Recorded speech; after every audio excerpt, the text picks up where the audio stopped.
you're watching on demand, please check the closing time before trying to vote or enter any competition or other interactivity in this programme, as it may not count and you may still be charged.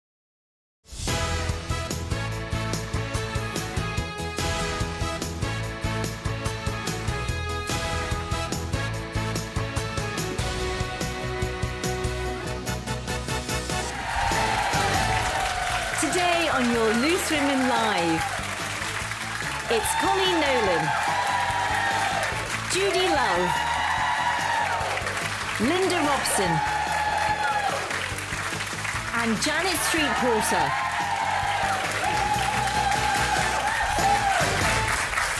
Hello and welcome to your first Loose Women of the Week.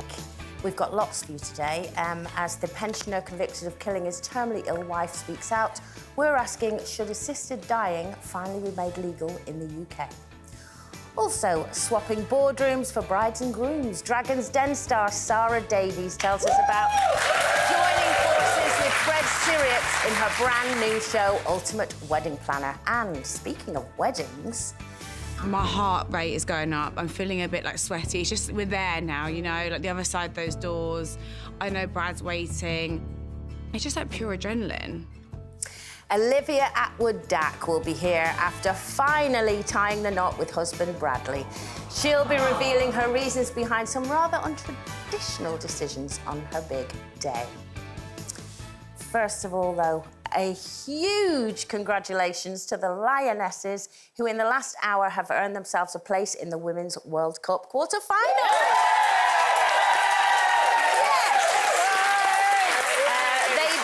Nigeria in penalties. Janet's even come in the right colours. Yes, come in the right colours. I'm excited. It's fantastic. Come on, red, girls. white, blue on. She has, it's brilliant.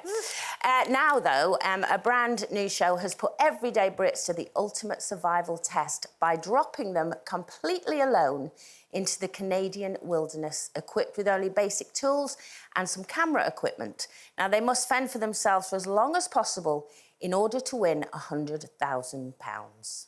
Oh my God, it's that. It's beautiful, but like all proper nature, it will kill you if you let it. The dehydration, the starvation, and the idiocy. Battling the elements. It's getting really cold. Oh my God. And the predators. Oh my God.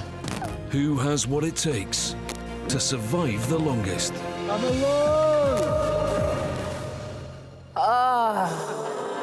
I watched the first episode last night thinking, well, they'll have camera crews there, surely, with them. They are they're not even together as a group. They are completely alone. And in the first episode, the girl's standing there and there's a bear just walking towards her. What? They can hear the wolves at night. They literally have to fend for themselves. Girls, I struggle to walk around Tesco's on my own. So, honestly, I'm hooked already. And sadly, one of them last night, the guy who went in, Mike, he was called, and I thought he'll win it because he was so up for it, not scared of anything. He went out last night because he hit a tree with an axe and sliced his leg open. Oh, no. What was he? Real. So, Janet, now, I feel that you could probably survive and the bears would be scared. This is my show.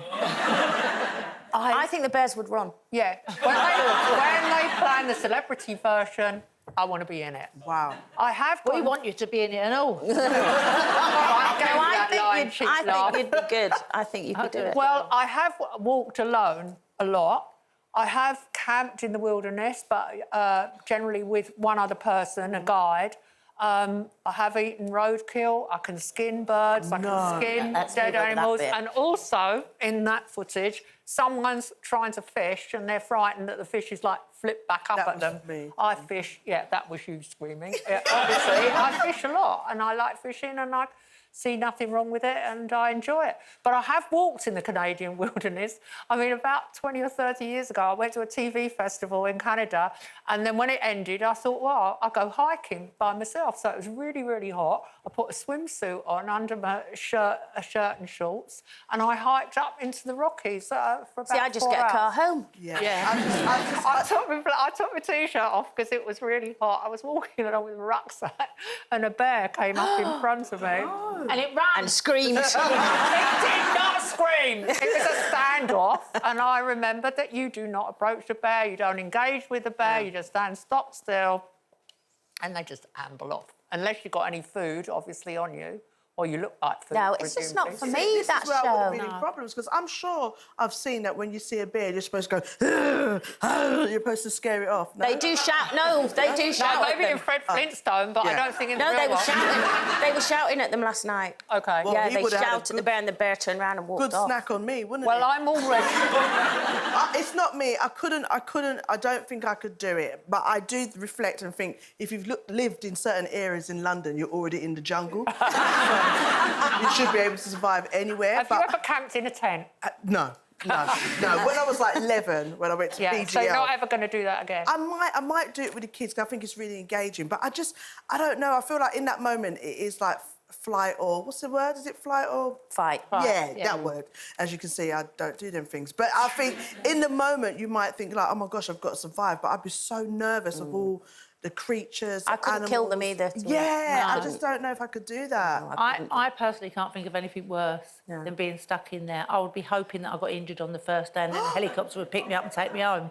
Yeah. I can't bear the cold, I can't bear cold water. I work with such wimps. I've climbed even Mount Davies, walk. I've jumped out of an aeroplane, I've done loads of other things, but I can't think of anything worse than being stuck in the jungle in the middle By of nowhere yourself. By and yourself. fending for yourself. I can even walk around London with a compass and I can tell the time of day by the sun.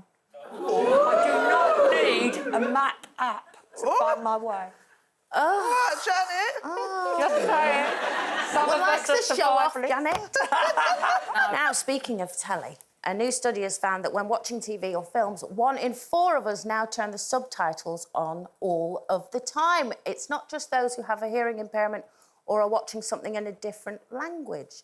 Lots of people are using them as a way of paying attention to complicated plots or to understand accents. Oh, it was all at the bottom there. Nearly threw me. My kids do this lately. Yeah. Everything has got subtitles, and I cannot stand it. I feel like I'm reading a book and watching a film at the same time. Yeah. And I feel like when I'm reading the subtitles, I'm missing what's going on. Yeah, think? you know what? It's distracting for me. I don't know if it's because I'm dyslexic, but there's certain things I can't see on the screen. I like to see the whole screen so I can see every movement of the picture in the film or whatever it is I'm watching. But the issue is my subtitles usually come on not because of choice, because I don't know how to take it off. And my daughter's not at home when I've got my little own time to turn it off, and I'm just like, you know what, forget it, let me just deal with it and just leave it on. So, daughter, if you're watching, please take it off so I can watch my show. Julia, I've got this image of you watching a great big television screen with the subtitles, but you're looking at the whole screen because you don't want to miss something in the top left-hand that's corner. right. Right at the back. I mean, in a drama, it's generally 2 people talking, heads talking, right in the middle. You can see something at the bottom going like this, and it's just distracting. Do you like it, I Linda? love it, yeah, because I watch a lot of the Scandinavian dramas, the Water Presents and all of those. And then, obviously, they're all in a different language, so I watch all that. But I started doing it when the kids were quite young. So when I went to bed, I used to take my laptop up and I'd have the autocue on. What's it called? Subtitles. Subtitles, not autocue. That's what we've got here. The subtitles on there, so I could watch it while it was quiet and then they could go asleep and that. But I love it. Everywhere I go, I take my laptop and it's always on subtitles as well. Well, I started I think you doing would take it in more when you're reading it as well. Yeah, I started doing it watching Succession, and then it made it 100 times better. Really? Yeah, because they were talking so quickly. And then I asked my neighbour, who's super brainy, and she admitted she watches it with subtitles too. No. I suppose it must be good for the kids, though, really and truly, Yeah. because you're hearing the conversation, you're seeing the words, how to spell, and all the rest of it. So it might be good in some aspects. Yeah, I mean, my regards to kids, that. it seems to be a kind of new trend because they didn't always use the subtitles, but now every time they're watching something, the subtitles are on. And I'm the one going, can you turn the subtitles off? And they're like, no. No. No, Mum, you only live here and pay the bills. Still to come, a debate that's divided the panel. Should the UK change the law when it comes to assisted dying? And after the break, she first found fame seeking romance on Love Island. And now she has officially said, I do. Reality star Olivia Atwood will be right here. See you soon.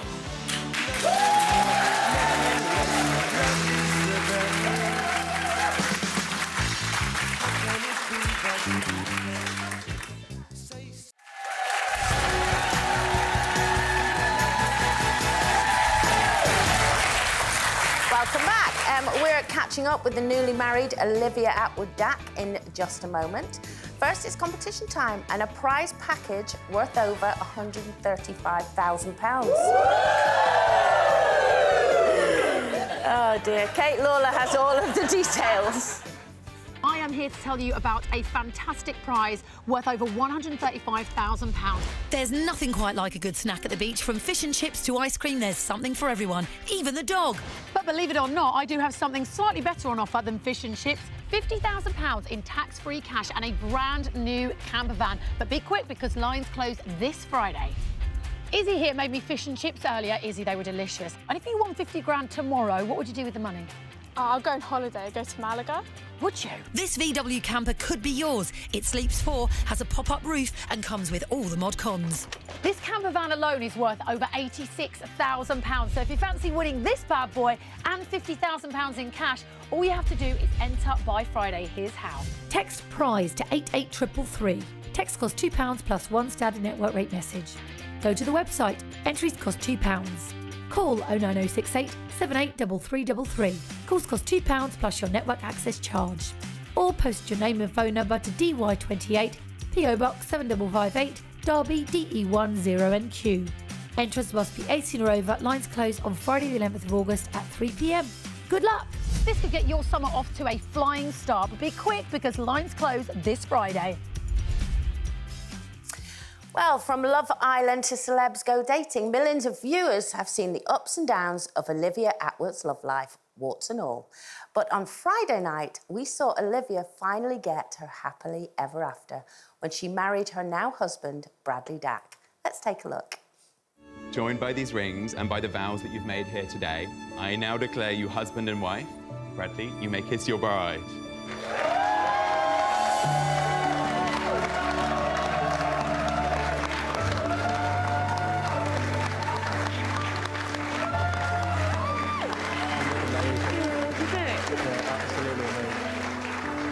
We're married.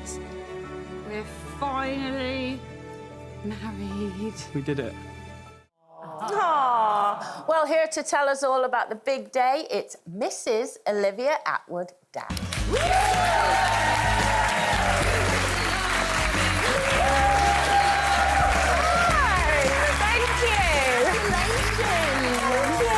That feels really weird if we're talking to someone else. Oh, love. So that was in June? Yeah, June. And it took you... It'd taken quite a while to get there, hadn't it? Yeah, we cancelled once because of COVID, and then the second time Brad did his ACL, so he had surgery. Right. And I was like, I love you, but I just don't want the crutches. Yeah. If we can avoid it. Gonna ruin the pictures. Yeah, gonna ruin it. It's not gonna be like aesthetically pleasing, and it's not fun for him, I don't think, recovering from surgery. And if you waited that long, especially after what happened with COVID, you're gonna want it to do it all the way that you do it all right. properly. Now, you had a lot of rules with your wedding. Did I? Yeah, I've been reading them here.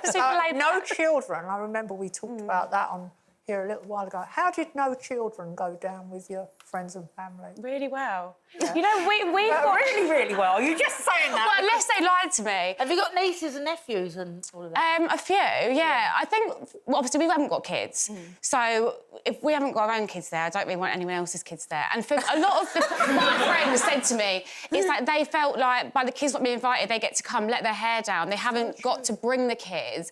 And then there's nothing for kids at weddings, is there? It's boring. Like, and if you want to like have a drink and let your hair, you don't want to be worried about your child. So you wouldn't have even banned them for the ceremony, but allowed them to the meal and everything afterwards? No. Just compromise. From the aspect that you said, regards to actually letting the parents come and have a good time, I kind of understand that. But the one thing I was a little bit shocked on, no bridesmaids. Yeah. How did that come about as well? Have you got lots of girlfriends that you wanted to be your bridesmaid? Yeah, and that was kind of the thing. A couple of brides I spoke to had been married previously. I said, if change one thing, what would it be? And they said, bridesmaids are hard work. Because it's it's really political, isn't it? So when me and Brad first started looking at it and was going, right, so we want even numbers so it balances aesthetically, whatever. And it was like, it's getting into... Hang on, even numbers of people sitting at your wedding, so it no, looked like all right the groomsmen and on camera. bridesmaids. For the photo, it's got a balance. He can't have like 10 and me have like like 50. Do you know what I mean? So we're looking at it, and I was like, if I get everyone in who would expect to be one, it's just going to be so many. And if you leave one out or forget one of them, I know. that's And I was it. like, I could buy 10 dresses or buy myself a piece of jewellery. And everyone had to wear black as well, didn't they? Yeah. Did you get a bit drunk on your wedding night? Me, I was, legless. Like, I'm still the same. So did you do the dating deed? girl. No. I think I was asleep before he even got in the room.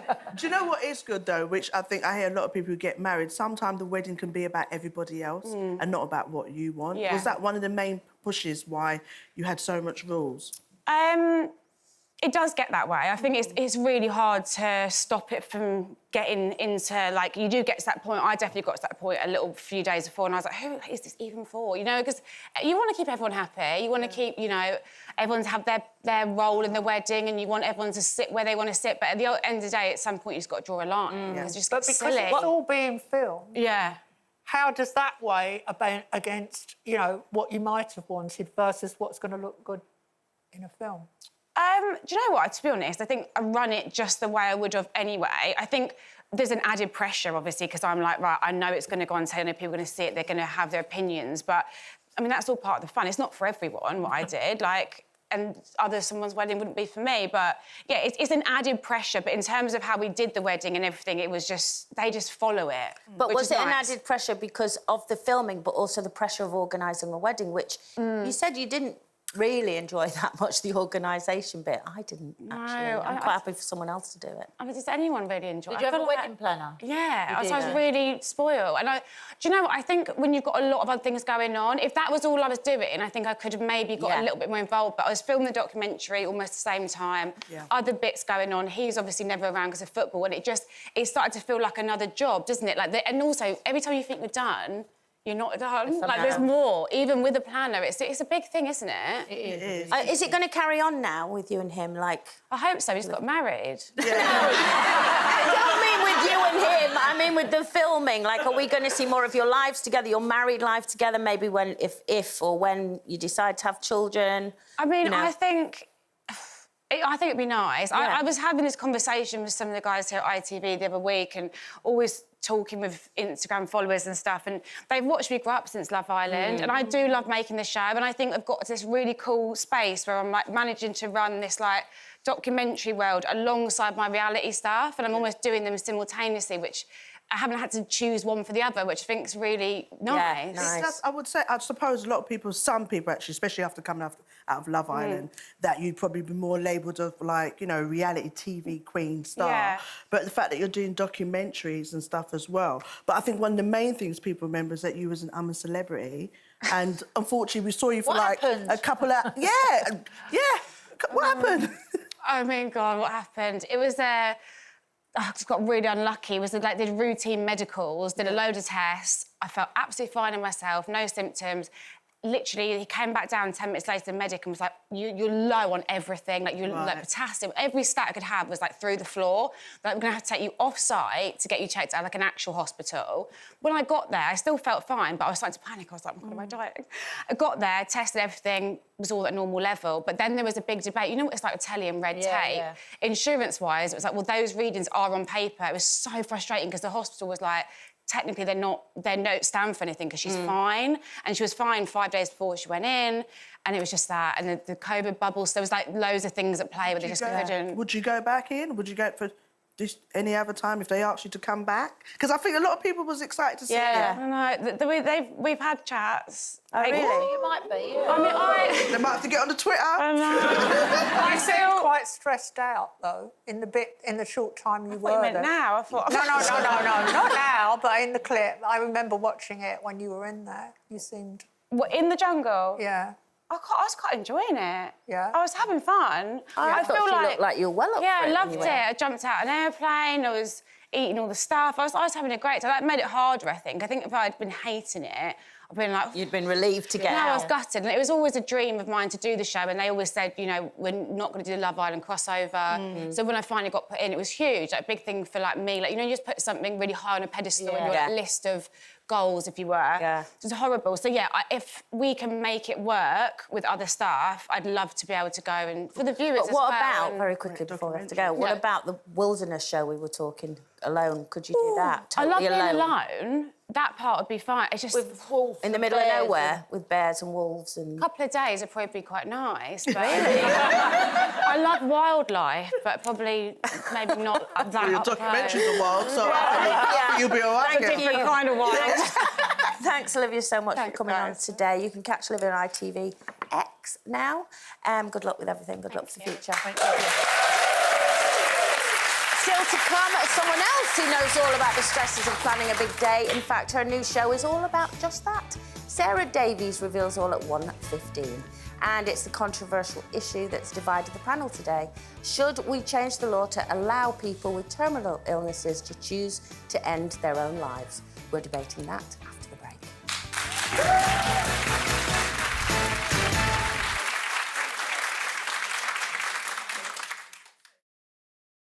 I'm very good at dishing out opinions on the panel. No, it's Jack's. No, Dave. But I thought I'd try something different. And I'm joined by my daughter, Kira. No! As we share some of our very favourite vegan recipes. 2 peas in a pod. Colleen's Vegan Kitchen. Tomorrow on Loose Women.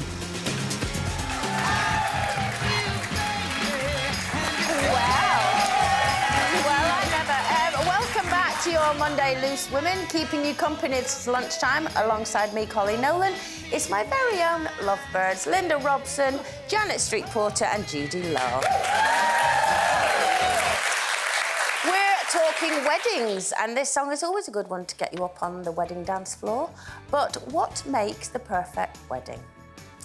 Friend of the show, Sarah Davies, is here later to answer just that. Find out why her new show really is the ultimate wedding day test. Now, though, British pensioner David Hunter has been released by a Greek court after being sentenced for killing his seriously ill wife, Janice. He had spent 19 months in custody, and David said Janice had begged him for weeks to help her end her life and claimed they would have travelled to Switzerland, where assisted death is legal for those with terminal illnesses, if she hadn't been too weak to do so. Now, it has raised, Janet, as it always does, a lot of questions about our own laws here in the UK. Do you think we should change the law? Well, I think the amount of the public that think we should change the law has been going up gradually.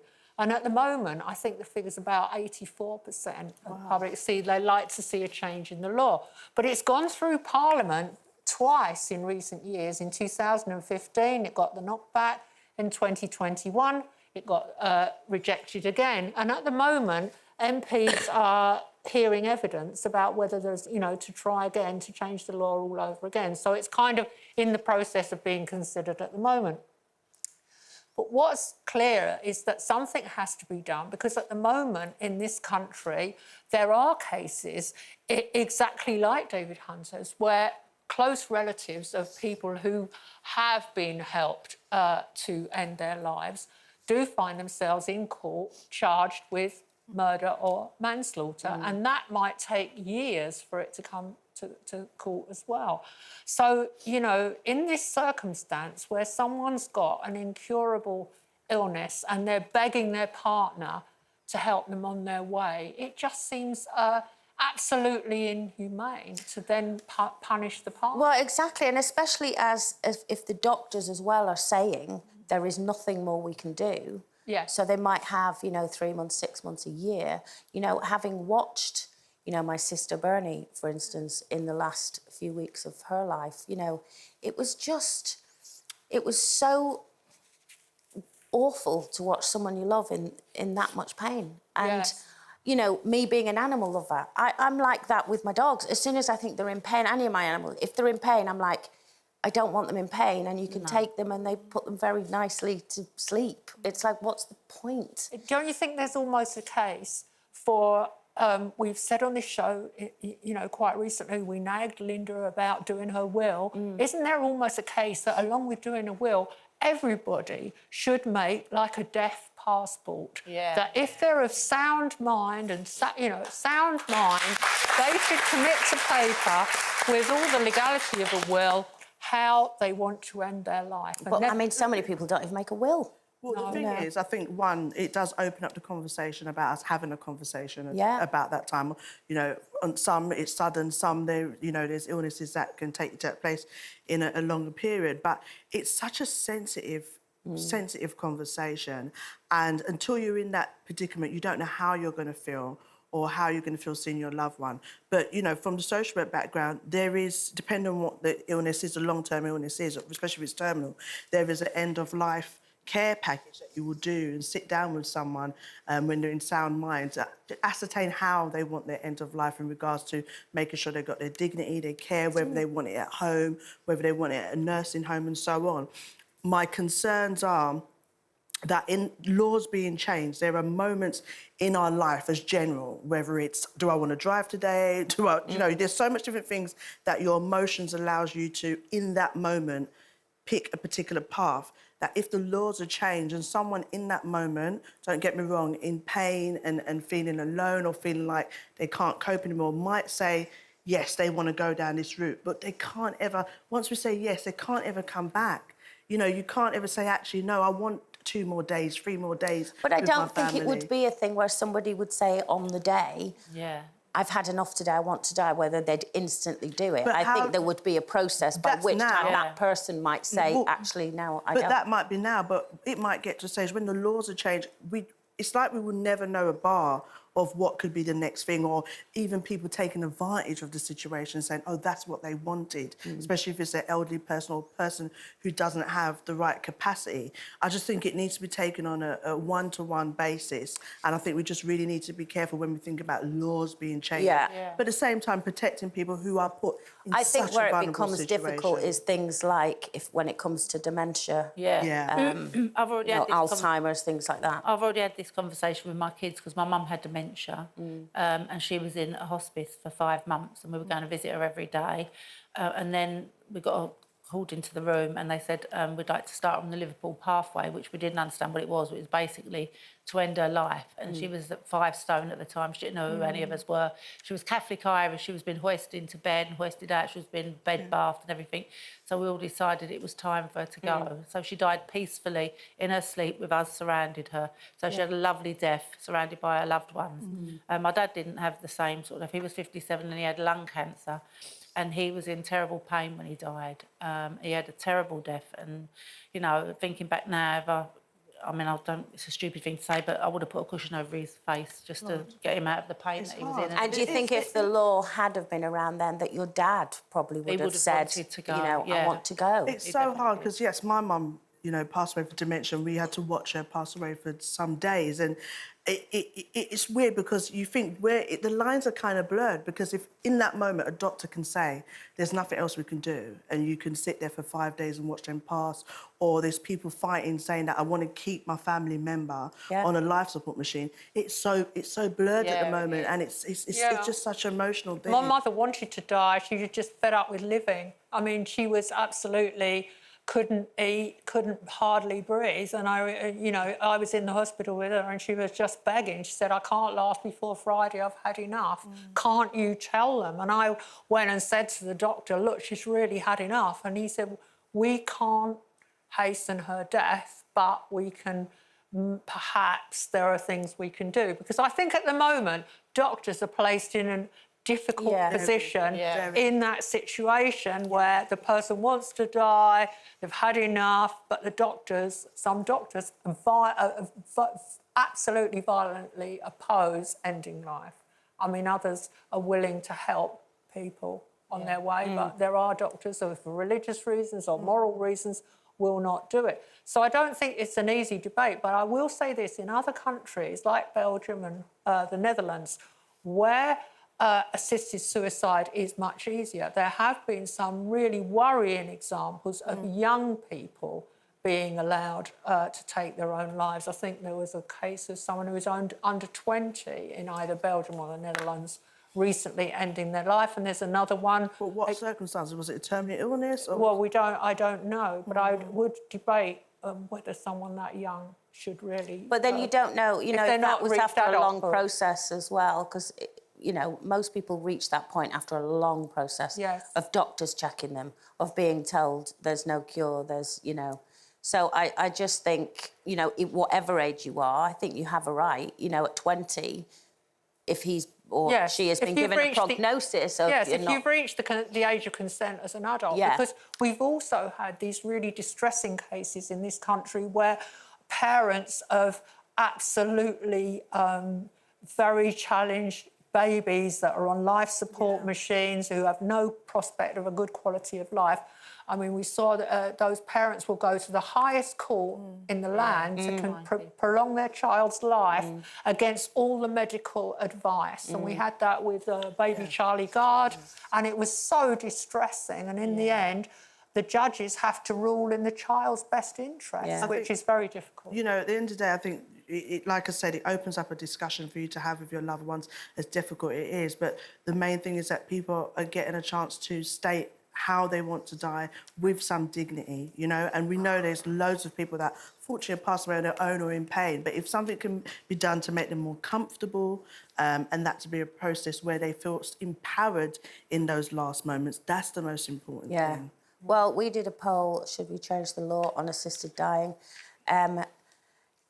90% said yes. Wow. Which is massive. Anyway, if you've been affected by anything we've just discussed, we have helplines on our website. We're taking a short break now, and we shall see you in a few minutes.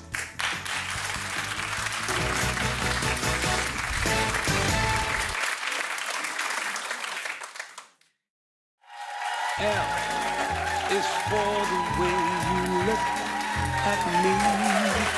O is for the only one I see. How lovely. Well, hello again. Love is in the air and wedding bells are ringing for Dragon's Den star Sarah Davies, but not for the reason you might think. And she will be here in just a moment to explain all. First, though, is competition time again, and your chance to win £50,000 and a brand new camper van. Kate is here with all the details. I'm here on the glorious Avon Beach to tell you about a fantastic two-part prize that is still up for grabs, but you only have until this Friday to enter our competition. So what are you waiting for? First up, let me show you around Karen, the copper camper van. Just look at this beauty. This camper van is worth £86,000, and here's why. First of all, it sleeps for two down here, so comfy, and two up here. It's got a pop-up roof, it's got a fridge, it's got a gas hob cooker, and all the mod cons you could possibly ask for. Leather seats, a good honking horn, £86,000 this is worth, but we're not only giving away this, we're giving away £50,000 in tax-free cash for you to spend on whatever you desire. Just think of all the road trips you could be going on with this and 50 grand in the bank. But you've got to be quick, lines close this Friday. Here are all the details you need to enter our competition. Text PRIZE to 88333. Text costs £2 plus one standard network rate message. Go to the website. Entries cost £2. Call 09068 783333. Calls cost £2 plus your network access charge. Or post your name and phone number to DY28 PO Box 7558 Derby DE10NQ. Entrance must be 18 or over. Lines close on Friday the 11th of August at 3 p.m. Good luck! She's the crafty lass with a brain for business and is, of course, one of our favourite former Strictly stars. But in her new role on BBC Two's Ultimate Wedding Planner alongside First Date's Fred, she is the one doing the judging.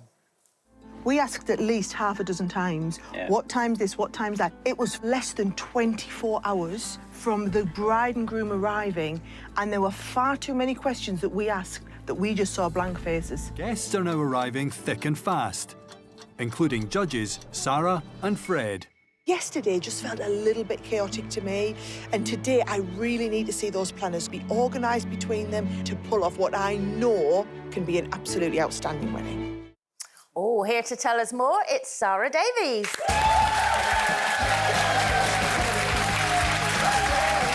Oh, nice to see you all! Yeah, I mean, I love a wedding anyway, I love a wedding. Well, this show is going to be right up your street. Really? I tell you what, they are the best weddings ever. Really? With a load of drama built into it. So explain, it's a competition, isn't it, basically? Yes, so I think the best way I can describe it is if you think about, like, The Apprentice, in that you've got all these contestants and every week you're competing who's going to be the best and who's going to go home. Yeah. But then it's a little bit bake-off in its style. Oh. I like to think I'm like the Mary Berry, like the really fair. So we're coaching and mentoring them because you've got these brilliant fledgling wedding planners who are building their skills up every week and taking on bigger and bigger challenges. But they've only got £10,000 in 3 days to supersize a wedding. So they're not planning it from scratch. What happens is every episode, you come in on the Monday and you meet our wonderful couple and they tell you all about their wedding that's happening this Saturday.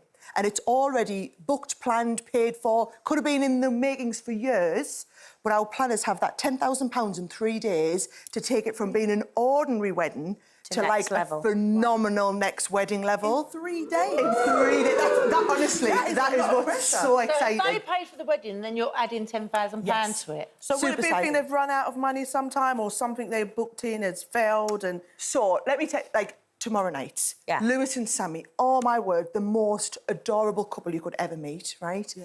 And their wedding, they ran out of a budget. They are really into plane spotting. Right. So what they've done is they've spent their budget on getting married in an aircraft hangar under Concorde. That's why you saw it in the Concorde. So they've blown all their budget on that, so they had no budget left. She dreamed as a little girl of having a floral wonderland, and they wanted to make the space feel intimate, but they just couldn't make all of that happen. And our planners go to town building this incredible floral wonder. They end up working through the night, tensions are running high. Are they going to pull it? Well, you can see there. That sounds great. Fred and I, 24 hours to go. How are they going to pull this off? And then what they pull off is nothing short of a miracle every week. It sounds like some of the people who are getting married need your mentorship when it comes to budgeting. That's what it feels like. But what an amazing concept. But you, because you've got that boss energy, what does it feel like judging this part of it? Judy, you'll get this, right? Yeah. Because we'd done Strictly the year before, I feel like I had this other appreciation for what the planners were going through. Because I can remember being on that dance floor, nervous as anything, but then you come for the critique of the judges. And they're not just there to say, that wasn't very good. They're trying to give you advice and support so that if you make it through next week, you'll get better. Yeah. And I reflected back on our time and thought, how is it that they made me feel and how can I channel that with the planners? And I thought about how Shirley and Anton would be in particular and Motzi, and notice I haven't mentioned Craig, and how brilliant they would be in their feedback. And I thought, yes, I used to come away every week and think that was really fair and I'm going to take that feedback on board and I would come back better the next week. And that's what our planners did. I'm fascinated by the whole idea of wedding planners. I've been married 4 times and I've never had a wedding planner. Oh, well, this is where you're going wrong, Janet. Well, I don't know. Do you think having a wedding planner makes it last longer? I mean... Well, we could pull our planners and ask. So the other thing is, having planned all my own weddings in my ham-fisted way and done all the catering in all of them... Yep. These people that are planning, have they started off with big budgets or little budgets that you're adding the 10 grand to? Most of the time, small budgets. Yeah, I think because the cost of a wedding, sorry to interrupt you, but the cost of weddings have gone up and up and up, haven't they? And what's lovely is, over the course of the series, you see such variations. So, for example, this first wedding's in an aircraft hangar. The next week, the couple want to get married at home on a farm with their 93 animals taking part in the wedding, right? We have another one that happens on a campsite. And then we also have a beautiful big wedding, where they've had a slightly bigger budget. So you get to see a little bit of everything. And you pick up ideas that you could do. You can take the ideas from our planners and apply them, whether it's to a wedding or to a party. Oh, I didn't think you could do that on that sort of budget. And how was it working with Fred? I was going to say. How is it? Me and Fred get on like a house on fire, but we see the world through very different lenses. What's his lens? OK, so quite often... There he is. So quite often he would be very overly critical of a lot of the stuff that my guys, my planners, had crafted. And I'm like, Fred, you've got no idea of the hours and hours of work that have gone into that. And actually, that's incredible.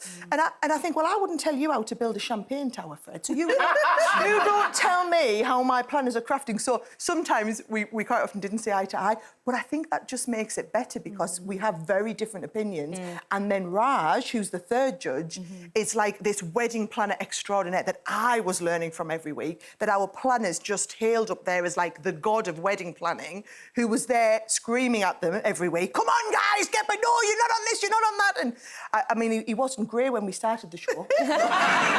When you first got that phone call to do this show, like, what was your first initial thought? Like, weddings? Is this me? Because you are a craft queen. You do amazing things. Just a lot of your business is around that. You've done amazing tours. But to actually say, now we want you to judge something that's much more creative, how did you feel? So when they first got in touch with you, the BBC, they didn't explain that I was judging the crafting. They just said weddings. And I said, I mean, I love weddings, but it's not really my thing. And I'm in the privileged position where I do TV.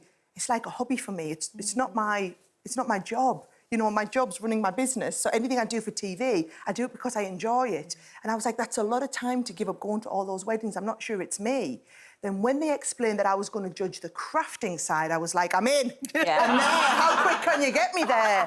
And it was everything I hoped and more. Has the crafting involved the bride's dress? It did once. We had a little bit of a disaster, seconds, and I mean seconds, before she was due. You can't possibly tell you, I have to tune in. Seconds, and our amazing planners to the rescue, sorted it all out. Were you a very different person on this compared to how you are on Dragon's Den? Yeah, I think when you see it, you'll think, oh, yeah, that's the Sarah that we all know, but you just see a bit of a different side to me. And I think that's what, on Dragons, you only ever see business me, even if it's business me with a lot of heart. This is, you get to see more of what I do, more of the crafting side. Honestly, I say watch it. I think you'll watch it and you'll fall in love with our planners. You'll fall in love with the couple. What about... This is you is amazing though when you're on Dragon's Den. Like, what does it feel being in that position and looking at ideas, especially that you have business, to help them push forward, think whether it's good or not? Do you know, it's a lot of pressure. Because a little bit different to, like, The Apprentice, where you see they're just judging them. We weren't just judging them. If I go back to the Bake Off, Mary Berry, she used to coach and mentor them and give them advice and hints and tips, and that's what I was there to do in the crafting capacity, help them get better and also help them get better with their budgeting and their business skills, so that the end result planners were planners who could pull off a world-class wedding. And they do. When you see it, you see the journey these planners go on and how they start off great, but they end up phenomenal. That's what, to me, the show was all about, making these awesome wedding planners business people. Yeah, it must be so... what's the word? You must be so proud of them at the end. It's the Dragon's Den in you. You can't take it away. I know. Like, no matter... Well, you want to see me, Judy, when I'm looking at the budget and I'm like, oh, you're not in budget, guys. The Ultimate Wedding Planner airs tomorrow, Tuesday, at 9 p.m. on BBC Two. I cannot wait. Sarah Davies, everybody. That's it for today. Tomorrow, Corey, Sam Aston and his wife Bryony will be here for a very personal chat. But until then, you have yourself a lovely afternoon. See you later.